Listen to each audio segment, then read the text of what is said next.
In the councils of government, we must guard against the acquisition of unwarranted influence, whether sought or unsought, by the military-industrial complex. The potential for the disastrous rise of misplaced power exists and will persist. We must never let the weight of this combination endanger our liberties or democratic processes. I went to an Ivy League school. I'm very highly educated. I know words. I have the best words. But there's no better word than stupid. Any failure traceable to arrogance or our lack of comprehension or readiness to sacrifice would inflict upon us grievous hurt, both at home and abroad. We recite today the words of Isaiah chapter 1, verse 17. Learn to do right. I don't know what I said. I don't remember. We now stand 10 years past the midpoint of a century that has witnessed 4 major wars among great nations. 3 of these involved our own country. Despite these holocausts, America is today the strongest, the most influential, and most productive nation in the world. Understandably proud of this preeminence, we yet realize that America's leadership and prestige depend not merely upon our unmatched material progress, riches, and military strength, but on how we use our power in the interest of world peace and human betterment. I moved on her like a bitch, but I couldn't get there, and she was married. But all these agree with me in the selection of the truly heroic figure of this war.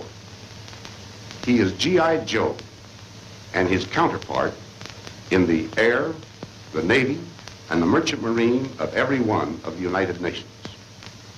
He has braved the dangers of U-boat infested seas.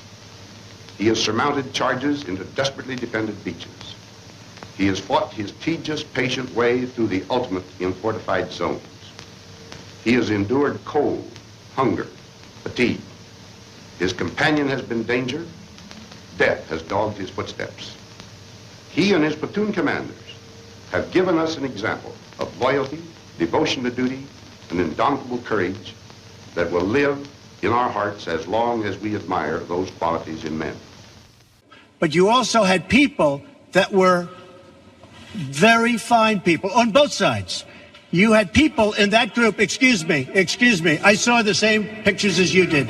You had people in that group that were there to protest the taking down of, to them, a very, very important statue and the renaming of a park from Robert E. Lee to another. Citizens are keenly aware of the tremendous disservice that has been done to the people of Arkansas in the eyes of the nation, and that has been done to the nation in the eyes of the world. At a time when we face grave situations abroad because of the hatred that communism bears toward a system of government based on human rights, it would be difficult to exaggerate the harm that is being done to the prestige and influence, and indeed to the safety of our nation and the world. And you can tell them to go themselves. Throughout America's adventure in free government, our basic purposes have been to keep the peace, to foster progress in human achievement, and to enhance liberty, dignity, and integrity among peoples and among nations. I don't even wait. And when you're a star, they let you do it.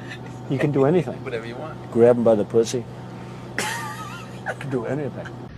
Any failure traceable to arrogance or our lack of comprehension or readiness to sacrifice would inflict upon us grievous hurt, both at home and abroad.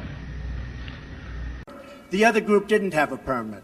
So I only tell you this. There are 2 sides to a story. I have said time and again, there's no place in this earth to which I would not travel. There is no chore I would not undertake if I had any faintest hope that by so doing I would promote the general cause of world peace. Learn to do right. I don't know what I said. I don't remember. Our enemies are gloating over this incident and using it everywhere to misrepresent our whole nation.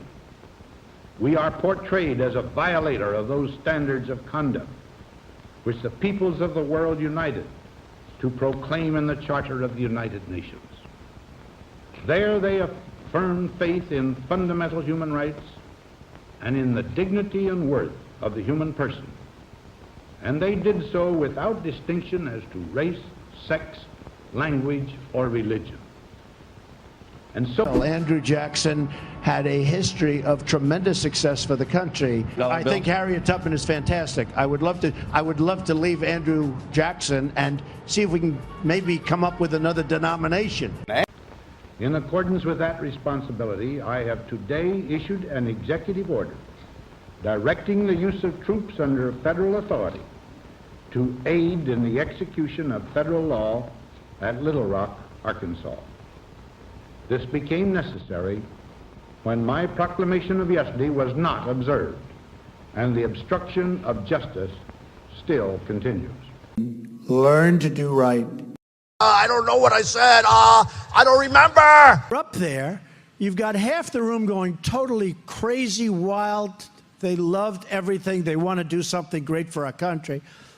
And you have the other side, even on positive news, really positive news like that, they were like death and un-American. Un-American. Somebody said treasonous. I mean, yeah, I guess why not? You look at I don't know what I said. I don't remember. I don't know what I said. I don't remember. I don't know what I said. I don't remember. Did you vote today? Yes, I voted today. Who'd you vote for? Trump. Why are you supporting Trump? Because he's the one that's going to save our country, turn things around. Save our country from what? From manipulated a preconceived plan of ethnic cleansing and political repression against us that had been brewing for years. So they're trying to ethnically cleanse white people? Well, sure they are. Why don't you wake up? There's an effort to ethnically cleanse white people? Oh, yes, certainly there is. He knows what needs to be done. What needs to be done? Well, like he said, make America great again. In Dixieland, I'll take my stand to live and die in Dixie.